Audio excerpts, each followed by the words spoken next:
You might be passionate about something. It might be Star Trek, might be Star Wars, might be Harry Potter.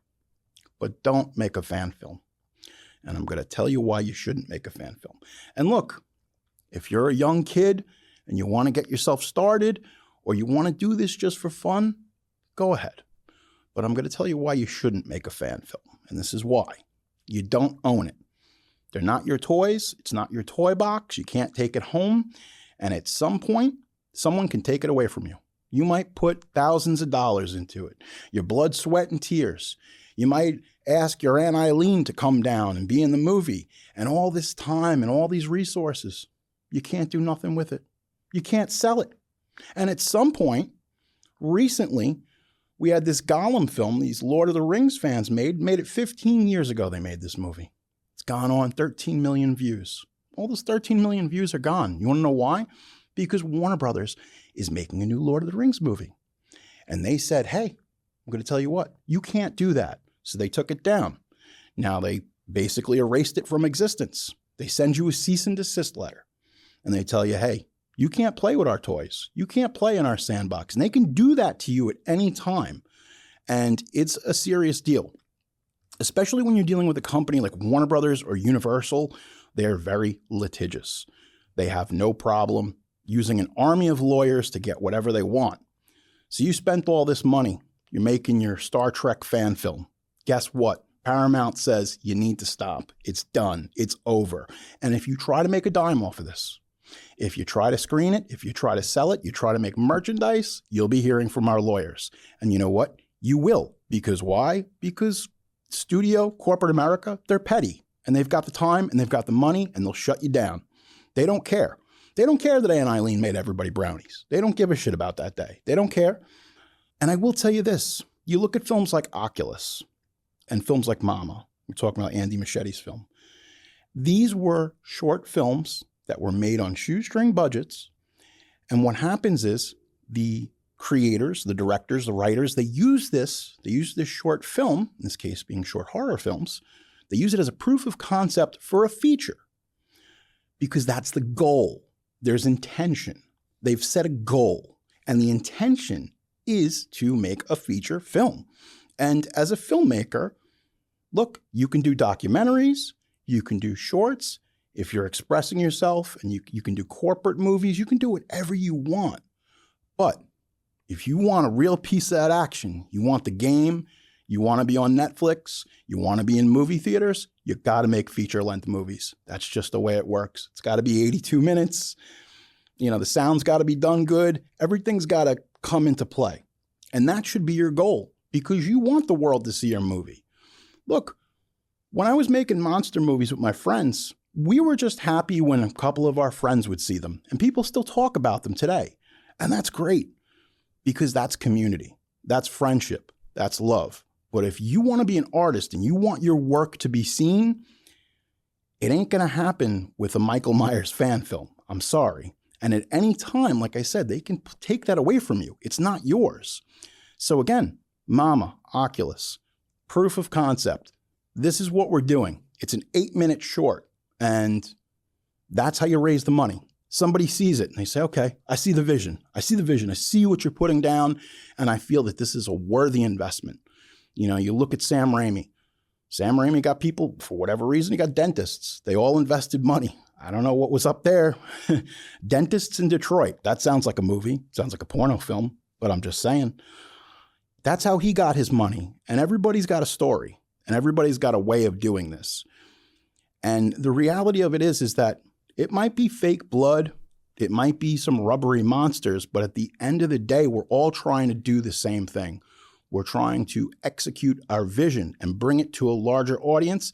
And hey, if we're lucky, you make a couple of bucks. And if you're even luckier, you get to make another one because the first one did okay. But you're not going to be able to do that when you're using other people's intellectual properties.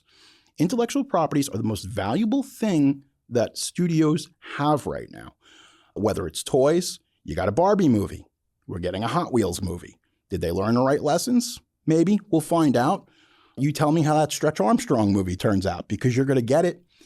The reason is, I mean, look, we just got that movie with Seinfeld, The Unfrosted. It's about Pop-Tarts. And it was just so cloying and ridiculous. And I don't even have the wherewithal to tell you what's wrong with that movie. That's like a whole episode in itself. But it's a piece of corporate propaganda. It's very much art second and corporate speak first. And it is what it is. I don't want to get into this debate. You know the answers to the questions, whatever. What I'm saying here is that these intellectual properties have value to these studios, and they will continue to recycle them. Someday, maybe you'll get a Happy Days reboot. You'll get a Small Wonder reboot. You'll get it because they know that there is brand awareness. And at the end of the day, that brand awareness is part of their test marketing. And they know that there's a built-in audience and there's a formula, because all of this comes down to a numerical formula for them to make money. The studios, the people who own the intellectual properties. And at the end of the day, you are not a part of that equation. You are a consumer, and you're either buying from them or you're not buying from them. You're not their partner, you're not their buddy, and they don't give a fuck that you just made a Michael Myers fan film. Oh, it's because I love the John Carpenter and I love Michael Myers. They don't give a fuck, okay? They're going to cancel you in a very real way. Now, you like Michael Myers? Maybe you make your own Michael Myers. You borrow. People like Tarantino, they know. It's like putting together a great playlist on a mixtape. There were these things called tapes and CDs, and you used to listen to them. But it's a playlist. And you take different elements. And a lot of times that's how a script is made. They take different songs for each scene, and that's how the movie, James Gunn does that a lot. He puts together the different songs. But a good artist knows how to borrow without completely stealing. And that's the deal, man. You make your Michael Myers movie, maybe it's not Michael Myers. Maybe it's Robert Reed. And Robert Reed is going to kill somebody on Arbor Day because there was an Arbor Day. And there's been a Founders Day. And there's been a million different ways. Everybody's trying to tell the same story, but it's how you spin that motherfucker. That's how this sauce, specifically the special sauce, is made. Same themes: revenge, love lost, the hero's journey. We see these same thematic things over and over again. It's what you bring to the table, okay? We don't need more Star Wars fan films. Do something new.